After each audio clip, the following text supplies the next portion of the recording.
Neat ಹೋರಾಟದಲ್ಲಿ ಸಿಜೆಪಿಗೆ ಮೊದಲ ಜಯ ಸಿಕ್ಕಿದೆ. ದೆಹಲಿಯಲ್ಲಿ ಪ್ರತಿಭಟನೆಯನ್ನು ಅಂತ್ಯಗೊಳಿಸಿದ್ದಾರೆ ಕಾಕ್ರೋಚ್ ಪಾರ್ಟಿಯವರು. ಜಂತರ್ ಮಂತರ್ನಲ್ಲಿ ಪ್ರೊಟೆಸ್ಟ್ ನಡೀತಾ ಇತ್ತಲ್ವಾ, 35 ದಿನಗಳಿಂದ ಅದು ಎಂಡ್ ಆಗಿದೆ. ಧರ್ಮೇಂದ್ರ ಪ್ರಧಾನ್ ರಾಜೀನಾಮೆ ಬಳಿಕ ಪ್ರೊಟೆಸ್ಟ್ ಅಂತ್ಯಾಗಿದೆ. ಸರ್ಕಾರ ಮತ್ತು ಸಿಜೆಪಿಯಿಂದ ಜಂಟಿ ಸುದ್ದಿಗೋಷ್ಠಿ ನಡೆಸಿತು, ಅಲ್ಲಿ ನಿರ್ಧಾರ ಮಾಡಿದರು. ಪ್ರತಿಭಟನೆ ಅಂತ್ಯದ ಬಗ್ಗೆ ಸಿಜೆಪಿ ವಕ್ತಾರ ಸೌರವ್ ದಾಸ್ ಕರೆ ಕೊಟ್ಟರು. ಪ್ರತಿಭಟನೆ ಅಂತ್ಯಗೊಳಿಸಿ ಮನೆಗೆ ತೆರಳೋಕೆ ಅಲ್ಲಿ ಕರೆಯನ್ನು ಕೊಟ್ಟರು. ಯಾಕೆಂದರೆ ಅಷ್ಟು ಸುಲಭ ಇರಲಿಲ್ಲ ರಾಜೀನಾಮೆ ತೆಗೆದುಕೊಳ್ಳೋದು ಪ್ರಧಾನಿ ಮೋದಿಯವರಿಗೆ. ಮತ್ತು ಹೋರಾಟ ಕೂಡ ಬಹಳ ಕಷ್ಟದಿಂದ ಕೂಡಿತ್ತು.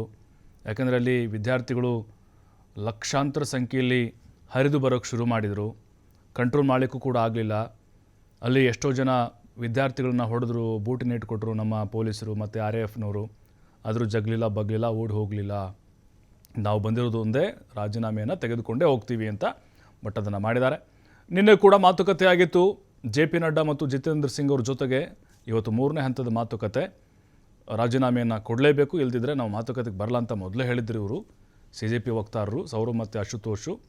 ಹಾಗಾಗಿ ಎಲ್ಲ ನಿರ್ಧಾರ ಮಾಡಿಕೊಂಡೇ JP ನಡ್ಡಾ ಬಂದಿದ್ದರು.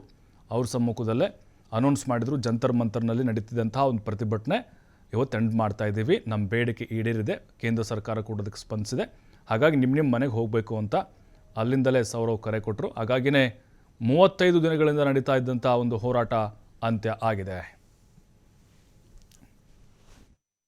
हम लोगों की दूसरी मांग थी कि सारे FIRs जो सारे प्रोटेस्टर्स के खिलाफ फाइल किए गए हैं अभी तक, सिर्फ दिल्ली में नहीं लेकिन सारे बीजेपी रूल्ड और बीजेपी एलाइड स्टेट्स में वो FIRs विड्रॉ हो जाए, ये भी हमारी सेकंड मांग थी.